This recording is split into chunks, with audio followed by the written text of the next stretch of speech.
Selamat pagi teman-teman semua. Pada pagi hari ini saya Deviana Yudhati Gunawan akan mempresentasikan proposal penelitian saya yang berjudul Analisis Wacana Travel Blogger Indonesia atau TBI Wanita bagi Pembangunan Wisata Takabonerate. Sebelum masuk ke latar belakang, saya mau nanya nih sama teman-teman sekalian. Sebelumnya ada yang tahu nggak sih keunikan dari Takabonerate? Yang saya tahu dari keunikan Takabonerate itu salah satunya pasirnya dapat berpindah-pindah. Nah, terima kasih saya lihat jawabannya. Benar banget yang Sherly bilang tadi, tapi masih banyak lagi nih keunikan dari Takabonerate. Yang paling mendominasi itu banyaknya bayi hiu yang berada di pesisir pantai. Dan yang kedua, pasirnya berwarna merah. Dan yang terakhir adalah terdapat sumur ikan di dalam lautnya. Next. Nah, aktivitas traveling menjadi tren yang kekinian, khususnya untuk generasi milenial. Yang kita tahu itu kan generasi milenial kan yang lahir di tahun 2000-an kan. Nah, tapi nggak cuma itu aja, ternyata generasi milenial itu punya arti yang beda di aktivitas traveling. Generasi milenial adalah mereka yang menyukai tantangan. Nah, menurut psikolog Agong, pada era 80-an, kegiatan traveling didominasi oleh lelaki.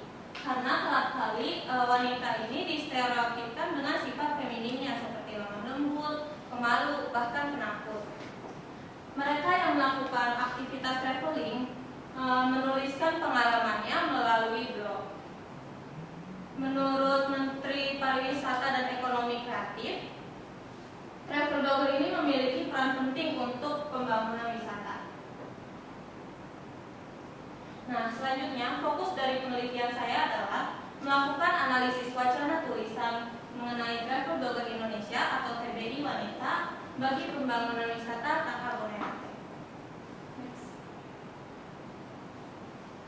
Nah, berdasarkan latar belakang yang sudah saya buat, saya merumuskan dua pertanyaan penelitian. Yang pertama, makna apa yang terkandung dalam tulisan travel blogger Indonesia atau TBI Wanita untuk menarik wisatawan lainnya. Dan yang kedua, bagaimana tulisan dalam travel blogger Indonesia atau TBI Wanita dapat membangun pariwisata Takabonerate. Nah, untuk mendukung penelitian saya menggunakan dua teori. Yang pertama, teori kekuasaan Michel Foucault, dan yang kedua, teori struktur naratif Seymour Katman.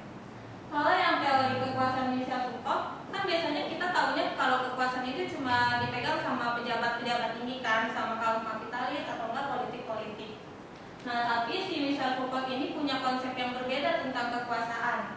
Si Michel Foucault bilang kalau mereka yang memiliki kuasa adalah mereka yang punya pengetahuan yang lebih dari yang lain. Contohnya, kuasa itu kan kalau di Indonesia dipegangnya sama Jokowi kan. Nah, tapi kalau misalnya Jokowi pergi potong rambut, yang punya kuasa itu bukan Jokowi lagi, tapi si tukang potong rambutnya itu. Dan yang kedua, teori struktur naratif. Narasi itu bukan cuma diibaratkan dengan teks saja, tapi si Seymour Katman bilang kalau misalnya narasi itu berisi dengan teks dan wacana, artinya di dalam teks itu terdapat maknanya tersendiri. Nah, konsep yang saya gunakan yang pertama adalah komunikasi, kemudian komunikasi massa, blog, dan feminitas. Feminitas itu sendiri berkaitan dengan sifat-sifat yang dimiliki oleh wanita. Next. Nah, saya menggunakan paradigma kritis dengan melakukan analisis wacana kritis Fairclough.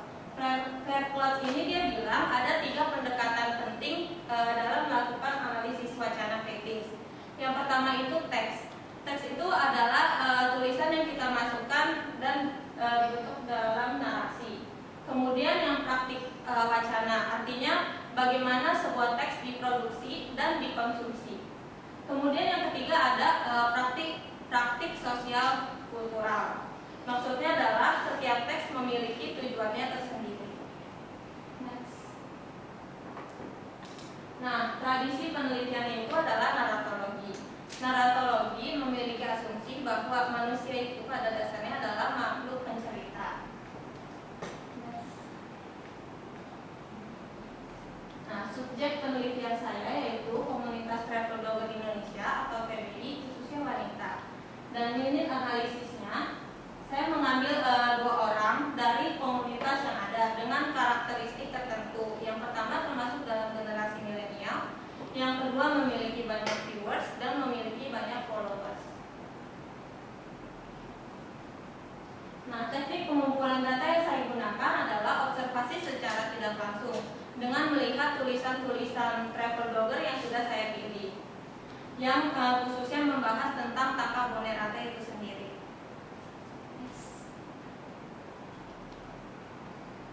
Sekian presentasi yang dapat saya sampaikan. Semoga presentasi ini bermanfaat untuk kalian semua. Terima kasih.